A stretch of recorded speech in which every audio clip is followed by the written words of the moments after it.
Bonjour à tous.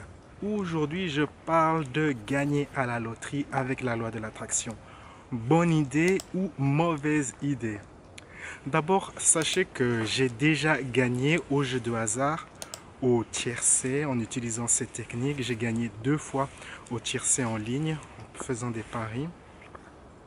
Et je connais d'autres personnes qui ont gagné à la loterie en utilisant la loi de l'attraction, notamment Klaus Juhl, auteur du livre Vivre dans l'amour, que vous pouvez télécharger sur mon site internet en bonus à mon cours gratuit Les 7 clés du créateur de réalité. Est-ce que je recommande d'utiliser la loi de l'attraction pour gagner au loto? Non, parce que le désir de vouloir gagner au loto souvent vient d'une mentalité de la pauvreté, d'une mentalité qui voit le monde à travers les limitations. Il a été démontré que 70% des gagnants de la loterie, du loto, perdent leurs gains dans les 7 ans. Et il y a aussi le fait que quand vous jouez au loto, comme ça, c'est une mentalité limitée dans le sens où vous vous dites que, ok, il n'y a que 2 moyens où je peux acquérir de l'argent, par mon travail ou une activité ou mon salaire ou l'équivalent d'un salaire, ou par la loterie, le loto.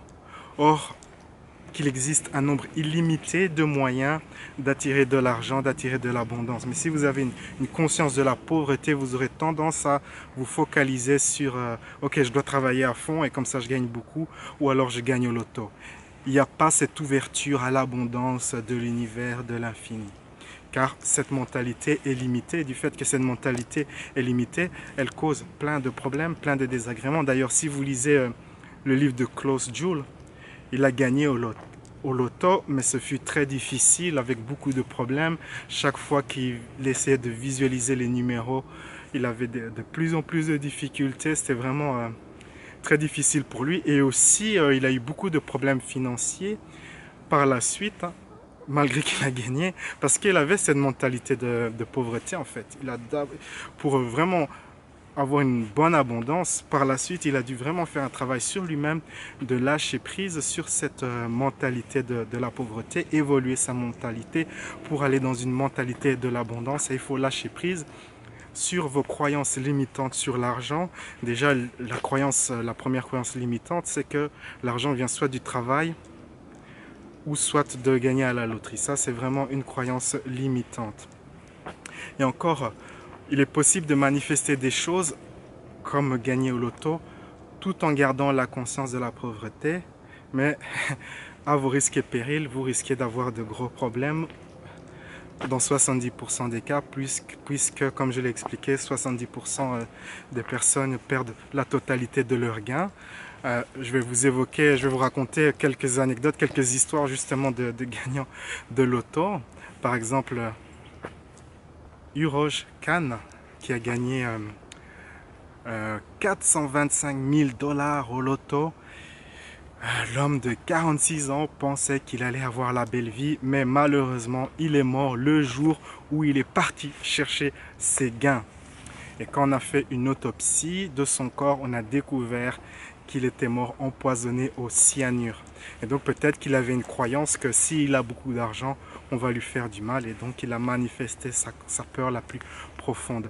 Souvent, l'univers ne vous donne pas ce que vous voulez, et particulièrement si vous êtes une personne spirituelle et que vous avez ces croyances, que vous êtes protégé par l'univers, car beaucoup d'entre vous, une fois que vous aurez de l'argent, vous allez faire des choses qui vont vous détruire, comme ces deux anecdotes, comme ces deux histoires le démontrent.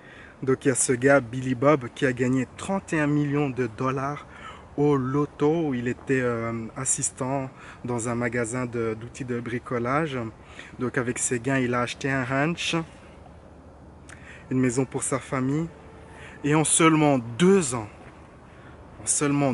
il a dépensé la totalité des 31 millions de dollars. Après cela, il est tombé gravement malade et puis il est mort.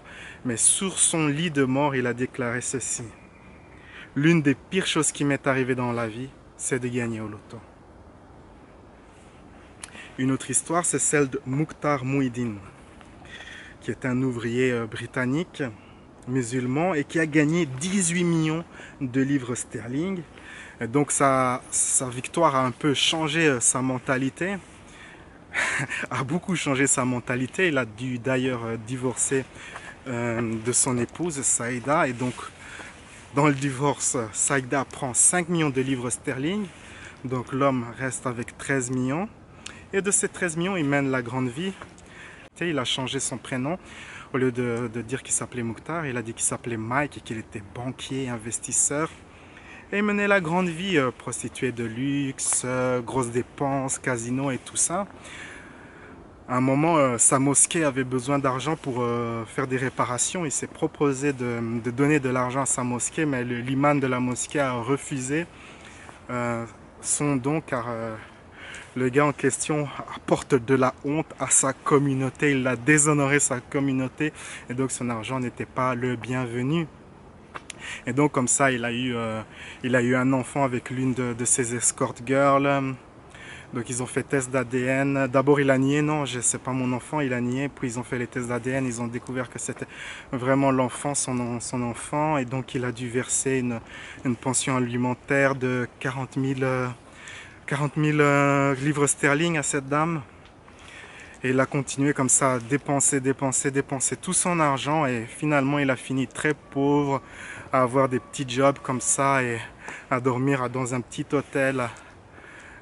Tout miteux, tout minable, après avoir gagné 18 millions de livres sterling. Et donc cette grosse somme d'argent qui lui est tombée, elle l'a changé d'une manière qui n'a pas été bénéfique pour lui. Et comme je l'expliquais, beaucoup de personnes comme ça, si vous avez des croyances comme ça fortes négatives et qui sont inactives, on va dire inactives, eh bien peut-être que ces croyances vont s'activer quand vous allez gagner une grosse somme d'argent à la loterie et vous allez faire des gaffes, tout dépenser, ou on va vous faire du mal et tout ça. Et donc au préalable, il faut travailler sur ces croyances négatives. Et vous remarquerez que si vous développez une vraie conscience de l'abondance, vous n'aurez peut-être plus ce désir de gagner à la loterie. Vous aurez peut-être un désir de bâtir quelque chose, utiliser votre talent, développer une affaire qui utilise vos compétences. C'est d'ailleurs ce qui s'est passé à Klaus Juhl, qui voulait absolument gagner un super jackpot, mais une fois qu'il a développé sa conscience de l'abondance, de la prospérité, il s'est contenté d'ouvrir une affaire, une entreprise, d'une activité qui lui plaisait vraiment à cœur. Pensez un moment que tous vos besoins sont vraiment satisfaits, vous vivez dans l'abondance, vous êtes riche. Quelle est l'activité que vous aimeriez faire? Une activité professionnelle qui pourrait vous rapporter des revenus. Peut-être une fois que vous pensez à cela, vous méditez sur cela, vous aurez une activité qui va vous venir. L'activité que vous aimeriez vraiment faire si vous seriez abondant, mais peut-être vous pensez que, ok, il faut d'abord que je gagne de l'argent et puis je fais cette activité. Mais peut-être que c'est en faisant cette activité que cela vous conduira petit à petit vers de l'abondance. Il faut développer comme ça la capacité à croire en soi, à développer son talent. Et aussi, bien sûr, lâcher prise sur toutes vos croyances limitantes sur l'argent. D'ailleurs, je vous indique sur l'un des liens ici, l'une de mes vidéos où je vous guide dans une procédure pour lâcher prise sur vos croyances limitantes sur l'argent. Et donc voilà, c'est le sujet de cette vidéo. J'ai fait une autre vidéo aussi que vous pouvez regarder sur le sujet de la loterie, ou plutôt je vous invite plus dans cette autre vidéo, je vous invite à plutôt développer une mentalité d'une personne qui a de la chance. C'est plus utile que rester dans cette mentalité de pauvre qui veut gagner au loto et se sortir comme ça d'une vie désagréable. Sur ces belles paroles, la vie est un voyage, appréciez la balade. Ciao, ciao.